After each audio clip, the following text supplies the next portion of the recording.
And we are very, very flattered and pleased to have joining us here on the Wells Report somebody we've been chasing for 2 years. We've been working on this interview for 2 years. We are very pleased to have the governor of the great state of Texas, Rick Perry, joining us. Rick, welcome to the show. Excuse me, I'm sorry, I don't mean to be overly familiar.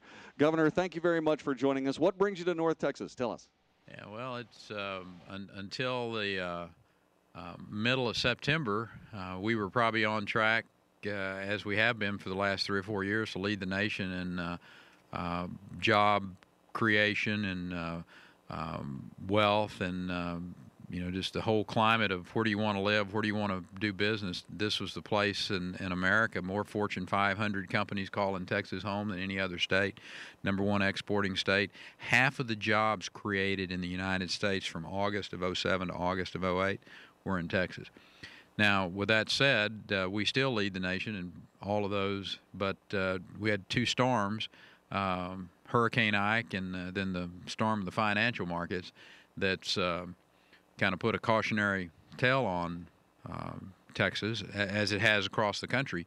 We are the best suited state in the nation to weather this storm. We're continuing to create jobs. For instance, Dallas County created 2,000 jobs last month during a very difficult economic time. So even with these 2 tsunami waves, if you will, of Hurricane Ike and the financial markets, Texas continues to swim upstream, if you will. But we're not an island. I mean, I think that's my cautionary note to people, is that as well as we position this state and as thoughtful and disciplined as we've been in state government with our spending and the tax revenues that we've given back in the form of property tax cuts, and we still need to be very, very cautious. I think this is probably as important a legislative session coming up in January as we've had in a long time. And I'm telling people, I said, if there was ever a time to dial it back on the spending, tighten our belt, be thoughtful, really be able to distinguish between wants and needs, this is it. Governor Rick Perry, our guest on the Wells Report on Talk Radio 570 KLIF. Many Texans have heard about this amazing near $8 billion per year budget surplus that we have been very, very fortunate to deal with. What I'd like to know from you is last we heard it was somewhere around $15 billion. Big number. Why isn't that money back in the hands of taxpayers? Yeah. Why don't we have more pavement on the ground? Why aren't we spending that money prudently in this economic time? But why aren't we doing something? Well, and a substantial amount of that is dedicated to property tax relief. It's around $7 or $8 billion. Will be going back in the form of property tax relief. And again, another issue that's out there is we don't know how much Hurricane Ike is going to cost us yet. The comptroller has not given us an estimate of what it could be upwards of $4 billion. So as you can see, with 8 and 4, my Aggie math adds that up pretty quick to $12 billion. So you start approaching a time when you want to be very cautious about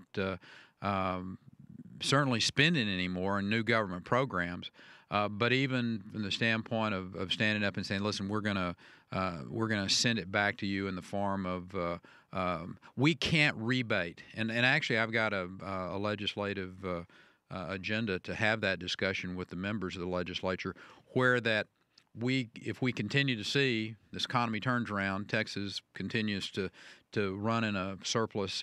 How can you rebate directly back to the taxpayers? We don't have that mechanism in Texas right now. I'd like to have it. I love the idea of giving people their money back, because I've always been a fan of money in taxpayers' hands will make more money than a government program.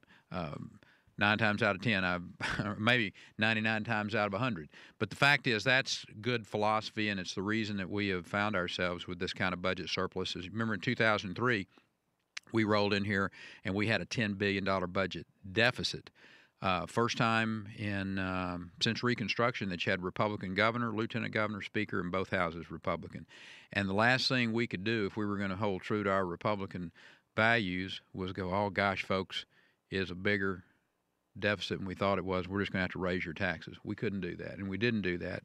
Took a lot of heat and a lot of bad press from some of the more mainstream liberal media, and they wanted us to up to and including a personal income tax be passed. But we said, no, we're going to do what folks out there in the real world do when resources get tight. They quit spending. They tighten their belt. We did that. We cut the budget without raising taxes. And in a short 2-year period of time, you saw the state's economy turn around in a hurry, and we had an $8 billion budget surplus in 2005.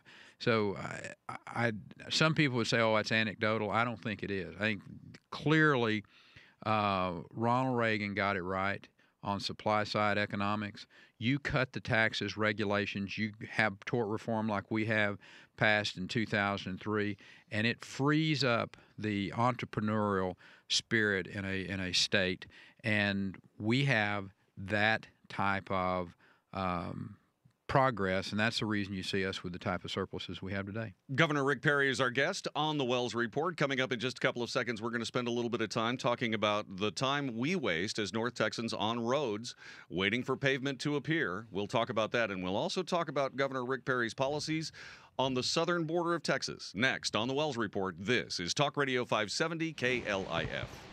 And I want to talk to you a little bit right this very moment about American Enerpower. American Enerpower is a great place, and it's a place where you can save a ton of money on your electric bill, all right? This is the way